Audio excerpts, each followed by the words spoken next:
என்ன இது பக்கத்து வீட்டு பொண்ணும் வீட்டை பூட்டிட்டு சாவியை வீட்லயே வச்சுட்டு போயிருது. உள்ள போய் பாப்போம். ஒரே பசியா இருக்கு. சாப்பிட என்னடா இது சிப்ஸ் சிக்கன் காலு சூப்பரா இருக்கே. இந்த முண்டம்மா வரதாண்டி இடத்த காலி பண்ணிட்டு ஓடினோம். ஆசாசி சமைச்சு வச்சுட்டு சாப்பிடலாம் அந்த ஒண்ணுமே இல்லையடா. வயிறு ஃபுல்லா சாப்பிட்டாச்சு. இன்னைக்கு ஒரு தூக்கத்தை போட்டுருவோம். ஆமாடா செட் பண்ணிக்கிறான். இன்னைக்கு அவன் அந்த வேலை செஞ்சாலும் சும்மா இன்னைக்கு கூட மாட்டான். நான் கதவு பூட்டாமே இருக்கே. உள்ள போய் பாப்போம் என்ன சமைச்சு வச்சிருக்கான்னு சொல்லிட்டு. இன்னைக்கு அப்பாடா காலும் சிப்ஸு நான் சூப்பரா இருக்கே. இன்னைக்கு ஒரு புழு பூச்சிடணும். வயிறு ஃபுல்லாயிடுச்சு. என்ன பண்றது? சரி ஓகே கவர்ல எடுத்துன்னு போய் வச்சு அடுத்த வேலைக்கு யூஸ் பண்ணிப்போம். இந்த குண்டம்மா வர நேரம் ஆயிடுச்சு. கிளம்பிடுவோம். ஹலோ போலீஸ் ஸ்டேஷனா சார்? நான் சமைச்சு வச்சு ஒன்றும் இந்த ஆரஞ்சு கேட்டு வந்து தின்னுட்டு போயிடறான் சார். வந்தான் சரிம்மா வரோம்மா.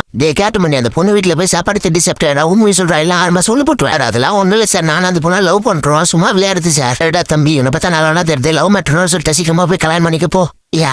Okay thanks sir. நான் வரேன் சார். இப்போ போய் சொல்லி தப்பிச்சிட்டோம். ஏன்டா தெரியா என்ன லவ் பண்ண நான் சொன்னேன். வாடா ஒழுங்கா பேர் 2 பேர் கல்யாணம் பண்ணிக்கலாம். நெட்டி சொல்றா. Hi friends. எனக்கு என் நாளைக்கு மேரேஜ். ஒரு சாப்பாடு தின்னது இவ்வளவு பேர் தண்டனையாடா. சரி ஓகே எப்படிமா சமைக்கிறா? செம்ம டேஸ்டா இருக்குதுமா.